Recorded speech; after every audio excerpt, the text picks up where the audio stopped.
Les réponses sans tabou, l'émission qui ouvre le débat sur l'avenir de la communauté juive, présentée par Rafi Marciano sur Judaïque FM.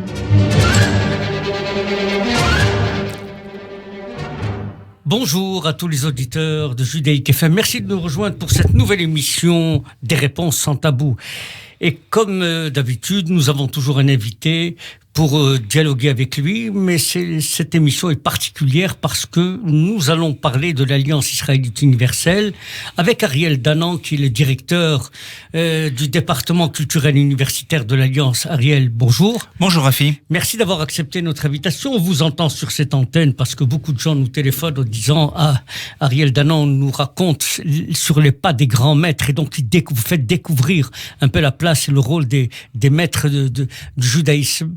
Et en même temps approfondir un peu leur rôle et ce qu'ils ont apporté à la pensée et aux textes fondamentaux du judaïsme. Alors Ariel Danan, on va parler aujourd'hui de l'Alliance, de l'histoire de l'Alliance, c'est 160 ans. Oui, 160 ans. Alors, l'Alliance israélite universelle, c'est l'une des premières institutions juives internationales à avoir été créée. Elle a été créée en 1860 par quelques jeunes Français israélites extrêmement brillants d'abord, également ayant une haute conception de leur rôle au sein du peuple juif, voulant venir en aide à leurs coreligionnaires. Et s'ils pouvaient le faire, c'est parce que ils avaient bénéficié eux-mêmes en France des acquis de la Révolution française, de l'émancipation. Parmi eux, il y avait des avocats, des éducateurs, également des rabbins, des avocats, je l'ai dit, et l'un des plus célèbres, même s'il n'a pas été l'un des signataires de l'appel fondateur de l'Alliance en 1860, c'est Adolphe Crémieux. Adolphe Crémieux, le célèbre avocat, également ministre de la Justice, et dans ce rôle de ministre de la Justice, il avait fait promulguer le décret qui porte son nom, le décret Crémieux, accordant la citoyenneté française aux Juifs d'Algérie en 1870. Mais en dehors de ce rôle, Adolphe Crémieux, qui en tant qu'avocat, qu'en tant que ministre, avait une conception extrêmement sociale de son action. C'est l'un des premiers à avoir fait promulguer des lois pour venir en aide aux femmes battues par leur mari, pour alléger certaines procédures liées au divorce. Adolphe Crémieux est également quelqu'un qui a œuvré en sous-main pour la création de l'Alliance et qui a été l'un de ses plus illustres présidents. Donc à travers les parcours de ces différents fondateurs, cela a été de créer une institution qui voulait aider les Juifs.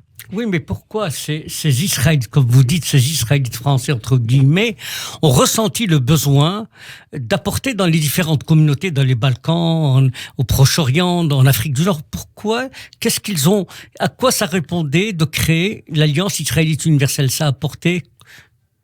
Alors, il faut se remémorer dans quel état était le peuple juif en 1860. C'est une période d'abord de troubles antisémites extrêmement graves. Il y a eu l'affaire de Damas en 1840, il y a eu l'affaire Mortara en 1858, deux affaires antisémites sur lesquelles il serait trop long de revenir, mais qui ont montré que les Juifs à travers le monde avaient besoin d'une protection politique, d'une protection diplomatique. Et cette protection ne pouvait leur être apportée que par des communautés juives à travers le monde qui, elles, avaient déjà bénéficié de l'émancipation. Et il s'agit principalement de la communauté juive française et de la communauté juive anglaise.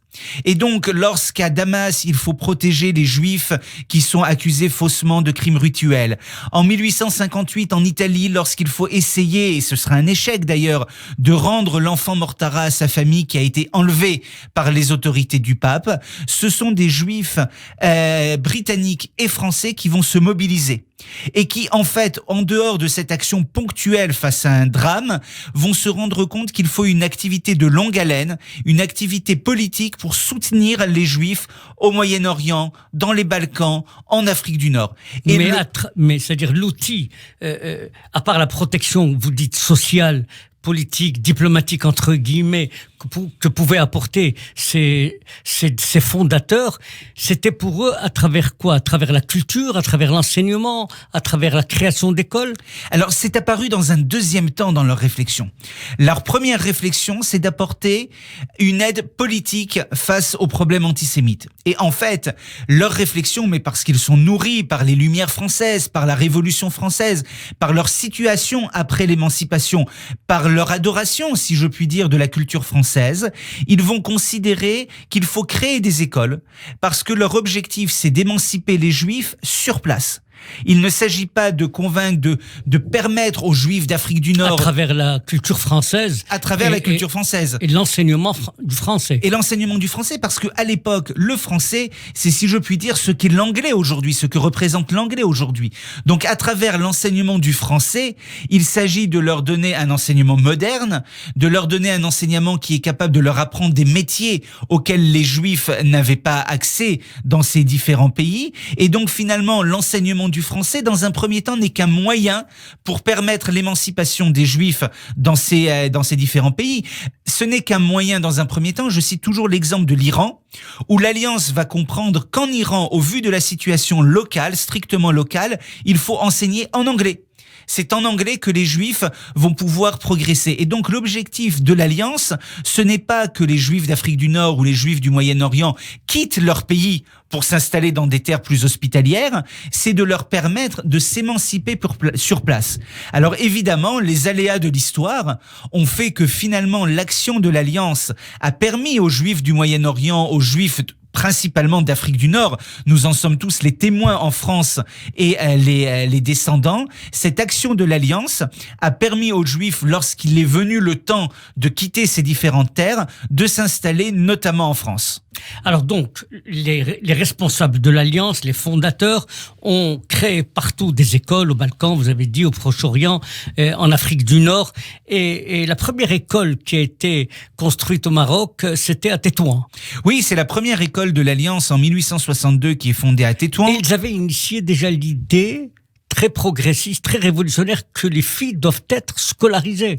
Alors, il y a quelques grands principes dans l'action scolaire de l'Alliance. Si on prend rapidement le développement des écoles de l'Alliance, en 1862, la première école est créée à Tétouan, puis c'est à Tanger, puis à Damas, puis à Bagdad. Et petit à petit, l'Alliance va se développer en Afrique du Nord, au Maroc et en Tunisie. Pas en Algérie, où en Algérie, elle ne va créer que des œuvres professionnelles et des Talmud et Torah, parce que les enfants juifs d'Algérie sont de nationalité française et ont donc accès à l'école de la République. Donc il n'y a pas de besoin d'école de l'Alliance. L'Alliance va se développer au Moyen-Orient. Nous reviendrons sur le cas de la terre d'Israël dans quelques instants. Et dans les Balkans, évidemment, dans l'Empire ottoman, dans ce qu'est alors l'Empire ottoman. Et donc il y a quelques grands principes. Un enseignement en français. Le maintien d'un enseignement religieux, même si obtenir un bon niveau a souvent été compliqué, et ça a été l'histoire de relations certaines fois complexes avec les rabbins de ces différentes communautés. Mais le grand principe est également de créer des écoles pour les filles. Il faut l'émancipation pour les dirigeants de l'Alliance passe par une éducation quasiment équivalente en faveur des petits garçons et des petites filles. Alors, quasiment équivalente. Il est vrai que quand les garçons faisaient du sport, les filles faisaient de la couture. Mais simplement le fait que les petites filles puissent apprendre le français, puissent apprendre les mathématiques. C'était révolutionnaire à l'époque. C'est absolument révolutionnaire. Cela ne va pas se faire sans heurts. C'est souvent mal compris par certaines communautés locales. Notamment au Maroc, certains rabbins n'ont pas compris, n'avaient pas cette vision, peut-être, de comprendre que ce qu'apportait l'Alliance, parce que nous faisons passer on fait partie d'une génération, si nous n'avions pas pris le train de l'Alliance, jamais peut-être on aurait fait des études universitaires. Alors, si nous n'avions pas bénéficié de l'Alliance, ces générations, la génération de mes parents, de mes grands-parents, ce que je suis aujourd'hui n'aurait pas pu être pareil. Nous n'aurions pas fait d'études universitaires, nous n'aurions pas pu nous installer en France. Donc le rôle de l'Alliance est immense. Pour les petites filles, la lutte de l'Alliance était de dire que faire évoluer les sociétés juives passait par une meilleure émancipation des petites filles. Et donc notamment, il fallait les éduquer, les obliger à aller à l'école alors qu'en général elles ne bénéficiaient d'aucune scolarité et en fait elles aidaient à la maison, ce qui était évidemment nécessaire. Et il fallait lutter aussi contre les mariages précoces qui étaient encore très généralisés au Maroc. Et effectivement, certains rabbins n'ont pas compris, d'autres tels que le grand rabbin Vidal Asarfati à Fès a publié des lettres très encourageantes pour l'Alliance, soutenant avec force l'action de l'Alliance en disant que c'est la meilleure manière justement de lutter notamment contre les mariages précoces. Il y avait quand même des rabbins très visionnaires au Maroc qui ont compris tout de suite les enjeux de la place et du rôle de l'Alliance au Maroc. Mais parce que c'était un enjeu extrêmement complexe, il fallait à la fois que les communautés juives entrent dans la modernité et c'était le rôle de l'Alliance. L'Alliance a eu un rôle d'acculturation, d'autant plus que dans tous ces pays, la France avait un rôle politique extrêmement important. Le Maroc et la Tunisie étaient des protectorats. Pourquoi les dirigeants communautaires, je parle du Maroc, avaient cette méfiance, avaient ces réticences à l'égard de l'arrivée de l'Alliance au Maroc? Mais parce qu'on a toujours peur de la nouveauté et de ce qui est révolutionnaire. Cela fait toujours peur. Alors certains ont eu des difficultés. Certains pensaient que c'était une déjudaïsation. Bien sûr. Et bien sûr, et d'une certaine manière, cela aurait pu être un stéréotype et un cliché. Ce qui était un stéréotype et un cliché, mais reposant aussi sur des fondements, parce que c'était simplement une mutation de société qui se serait faite sans l'Alliance. Parce que même ces pays, le Maroc, la Tunisie, le Moyen-Orient, sont entrés dans la modernité. Et l'Alliance a été l'un des outils de la modernité. Mais tout l'enjeu de l'Alliance, et je pense que c'est aussi un enjeu encore actuellement pour nos activités, c'est à la fois d'entrer dans cette modernité, d'être parmi les meilleurs dans toutes les matières générales, d'être particulièrement innovant dans tout ce que nous faisons, mais également de conserver avec force ce qui fait véritablement notre identité, l'identité juive, les fondements du judaïsme, et c'est ce balancement perpétuel qui est certaines fois difficile à équilibrer, mais qui fait toute la force de l'Alliance de 1860 et jusqu'à aujourd'hui. Alors Ariel Danan, il n'y avait pas comme institution que l'Alliance qui avait comme vocation de diffuser la culture et l'enseignement et l'éducation juive à travers le monde. Ou c'était unique, c'était une expérience unique? Non, il y a eu beaucoup d'autres institutions, à la fois des institutions anglaises, pour des institutions que connaissent plus nos auditeurs. Il y a par exemple l'ORT, qui a fait un travail absolument admirable, notamment en Afrique du Nord, pour l'enseignement professionnel. Il y a eu beaucoup d'écoles privées qui ont été créées, mais le fait est que l'Alliance a scolarisé depuis 1860 1 million d'enfants. L'Alliance est particulière parce qu'elle a œuvré sur le long terme, depuis 1 siècle et demi, et par également l'étendue des pays, le nombre de pays où elle a créé des écoles. Alors évidemment, aujourd'hui, il y a beaucoup moins d'écoles. Depuis la fin de la Seconde Guerre mondiale, énormément d'écoles ont fermé, notamment en terre arabe, mais pas que, également dans l'ex-empire ottoman. Mais il faut s'imaginer qu'en 1914, il y avait près de 190 écoles à travers le monde. Donc c'est cette œuvre-là qui est absolument extraordinaire de par son étendue et sa longévité. Alors, on a survolé l'historique de l'Alliance, sa place, son rôle, ses réalisations, son côté révolutionnaire entre guillemets.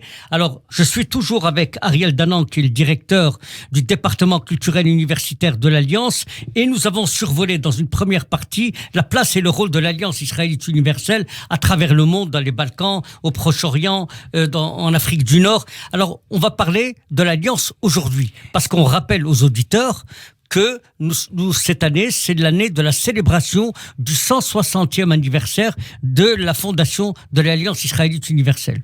Alors, juste avant de passer à notre actualité qui est très riche, sur l'histoire de l'Alliance pour conclure, j'aimerais rappeler que sur l'antenne de Judaïque FM, tout au long de l'année, un jeudi sur deux, je reçois Georges Bensoussan, l'historien Georges Bensoussan, qui vient de publier un livre sur l'histoire de l'Alliance.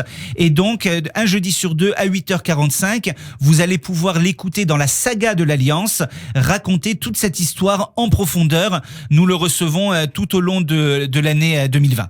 Alors, l'Alliance israélite universelle, à l'occasion de ses 160 ans, organise le lundi 10 février, à partir de 19h, dans les salons de l'Hôtel de Ville de Paris, sa grande soirée exceptionnelle dans les salons de l'Hôtel de Ville, avec des personnalités éminentes, on va en parler tout à l'heure, mais c'est le jour de Tou Bishvat.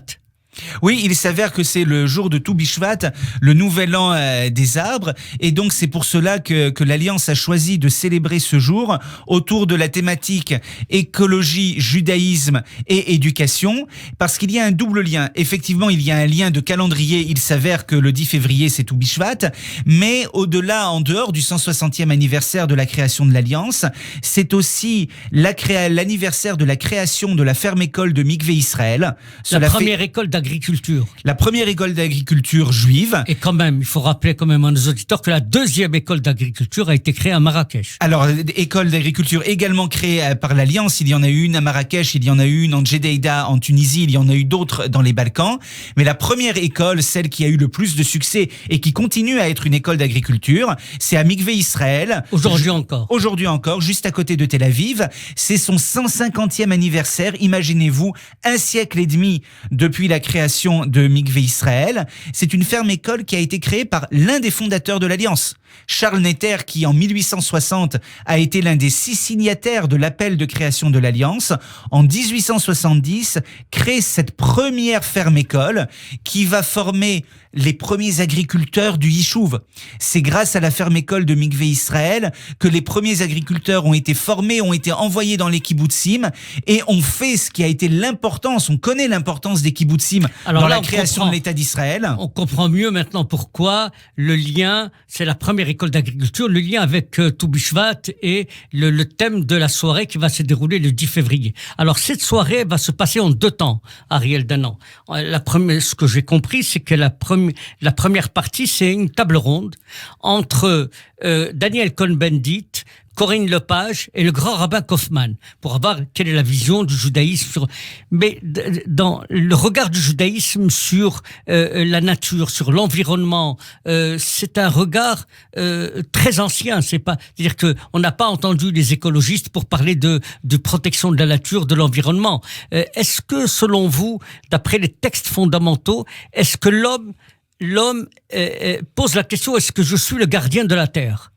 Alors, c'est un questionnement extrêmement ancien. Je ne suis pas du tout spécialiste de ces questions, mais il est vrai que la Torah nous recommande de protéger la terre, de la conserver dans l'état dans lequel nous la trouvons. Finalement, nous ne pouvons pas l'utiliser sans répit et sans réflexion, mais en même temps, nous pouvons l'utiliser. Et c'est peut-être ce qui nous différencie de certaines personnalités, ou en tout cas de certains courants qui sont extrêmement sévères. Dans le judaïsme, l'homme est aussi là pour en jouir, pour vivre grâce à la terre. Il peut l'utiliser, il peut la travailler. Ce sont les textes fondamentaux, les textes fondateurs qui se trouvent dans le livre de Bereshit, mais également nous devons la sauvegarder. Et il y a toujours le célèbre verset que nous citons en demandant, la Torah explique que l'homme est comparable à un arbre fruitier. Et est-ce qu'il est le co-responsable de la création du monde? Est-ce que Dieu, est-ce qu'il n'est pas le Meshoutaf, l'associé du maître du monde dans cette finition du monde?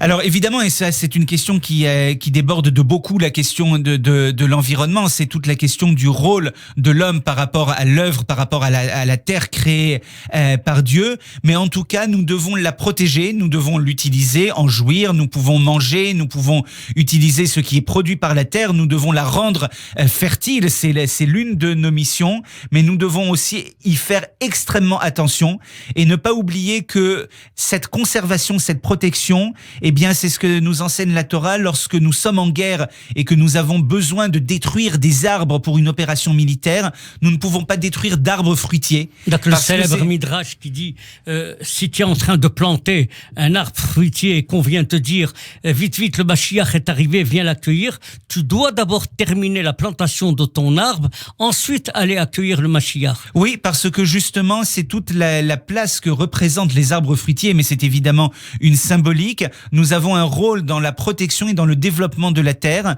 et nous conservons ce rôle depuis la Torah. C'est l'un des messages fondamentaux de la Torah, et il faut le poursuivre.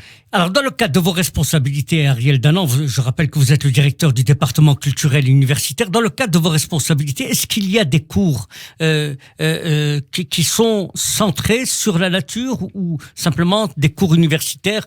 Est-ce que le SNEJ aujourd'hui, le célèbre SNEJ, est-ce que les jeunes que vous avez, cette trentaine de jeunes qui suivent des cours régulièrement le lundi et le jeudi, est-ce qu'il y a une sensibilisation particulière? Alors, dans le cadre du SNEJ, les étudiants ont des cours sur tous les thèmes fondamentaux, tous les textes fondamentaux du judaïsme, que ce soit en Bible, en Talmud, en pensée juive, en philosophie, mais également en littérature ou en histoire. Alors, ce n'a pas été le cas d'une thématique à proprement parler sur l'environnement, mais c'est évidemment, de par son importance, une thématique qui survole à chaque fois tous nos enseignements. C'est l'une des grandes thématiques qui aujourd'hui préoccupe d'abord le monde juif et le monde occidental. Finalement, c'est une thématique qui est à la mode, si je puis me permettre, sans que ce soit négatif dans ma bouche, et qui montre bien combien c'est devenu une question d'importance dans notre civilisation. Mais il faut dire à nos auditeurs que les écoles de l'Alliance,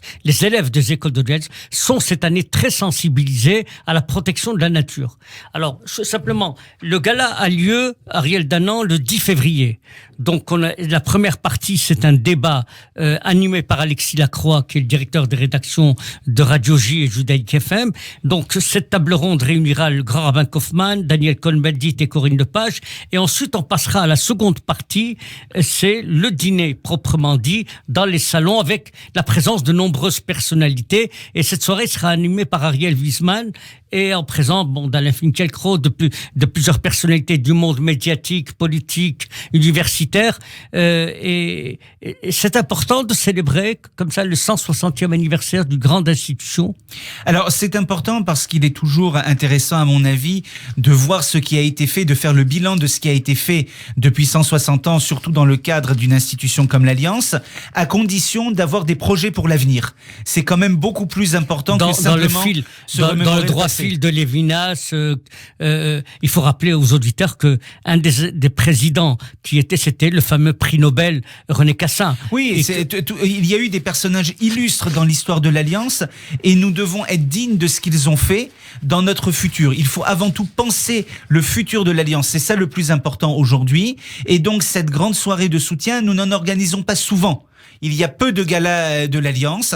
Là, c'est l'occasion pour marquer une date pivot de notre institution. C'est un anniversaire rond, mais c'est surtout le moment de montrer quels sont nos projets actuellement pour l'Alliance à 5 à 10 ans, montrer combien l'Alliance israélite universelle est une institution active et porteuse de projets innovants. Alors, ceux qui veulent soutenir nos élèves, nos écoles, nos enseignements, la qualité de l'enseignement des écoles de l'Alliance, ceux qui veulent soutenir nos étudiants et l'ensemble des activités universitaires et les écoles à travers le monde, il faut dire qu'il y a aujourd'hui des écoles partout dans le monde, c'est ça?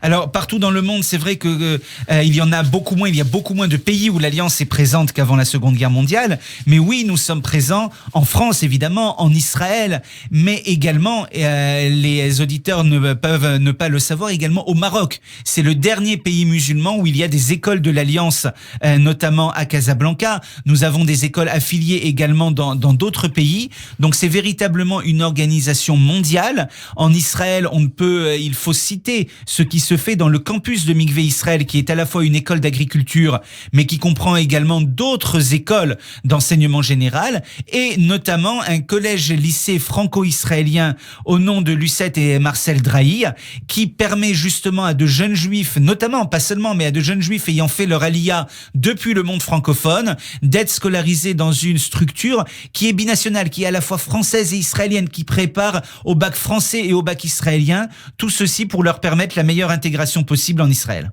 Alors donc, je rappelle la date de ces grandes soirées très importantes de soutien à nos écoles, à l'éducation et à l'action de l'Alliance sur le plan universitaire, sur le plan des étudiants, le lundi 10 février à partir de 19h dans les salons d'hôtel de ville de Paris. Si on veut s'inscrire, il y a un numéro de téléphone, il y a un site. Alors pour s'inscrire et pour retrouver de manière générale toutes nos activités de l'Alliance, il faut en fait aller sur le site aiu.org ou sur notre page Facebook. Vous aurez tous les renseignements et vous pouvez vous inscrire, notamment pour le gala et pour toutes les activités culturelles. Alors dites-nous, pour les 2 minutes qui nous restent, quelles sont les prochaines activités du SNEJ et des cours universitaires? Alors nous avons, avec le SNEJ, nous commençons cette fois-ci après des cours de Bible, notamment nous commençons un cycle avec Georges Bensoussan, avec l'historien Georges Bensoussan, qui va traiter de l'histoire des Juifs en terre d'islam au 19e et au 20e siècle. Et parmi les grands moments culturels, disons, de ces prochaines semaines, Georges Bensoussan, toujours lui, va présenter le 29 janvier son livre consacré à l'histoire de l'Alliance qui vient de sortir chez Albin Michel il y a quelques jours, l'Alliance l'Alliance israélite universelle, Juifs d'Orient, Lumière d'Occident. Et parmi les cours universitaires, nous avons un cours de langue et de culture judéo-espagnole avec Javier Lebuski qui se déroule en ce moment. Prochainement, nous aurons un cours de Bible avec Isabelle Cohen, un cours sur les intellectuels juifs en France avec Sandrine Schwark, également un cours consacré à la langue yiddish, des cours d'histoire, des cours de littérature. Tout au long de ce premier semestre 2020, beaucoup d'activités sur le plan culturel. Alors ceux qui veulent soutenir l'action de l'Alliance, les écoles de l'Alliance, les élèves de l'Alliance, les étudiants, les universitaires de cette grande institution, à l'occasion des 160 ans de la création de l'Alliance, le gala lundi 10 février à partir de 19h dans les salons de l'Hôtel de Ville de Paris. Et rappelez-nous le site où on peut avoir toutes les informations et s'inscrire. Alors il faut aller sur le site de l'Alliance aiu.org. Chaque repas ceux qui réservent leur place, et bien entendu, un CERFA leur sera attribué. Et comme vous le savez, quand quelqu'un paye 400 € le repas, en réalité, il n'a payé que 130 €. Alors en tout cas, le site de l'Alliance, et j'espère qu'on vous trouvera très bientôt dans ces salons de l'Hôtel de Ville de Paris pour célébrer avec nous le 160e anniversaire de l'Alliance israélite universelle. Bonne semaine et à très bientôt. Merci Ariel Danan. Les réponses sans tabou, l'émission qui ouvre le débat sur l'avenir de la communauté juive, présentée par Rafi Marciano sur Judaïque FM.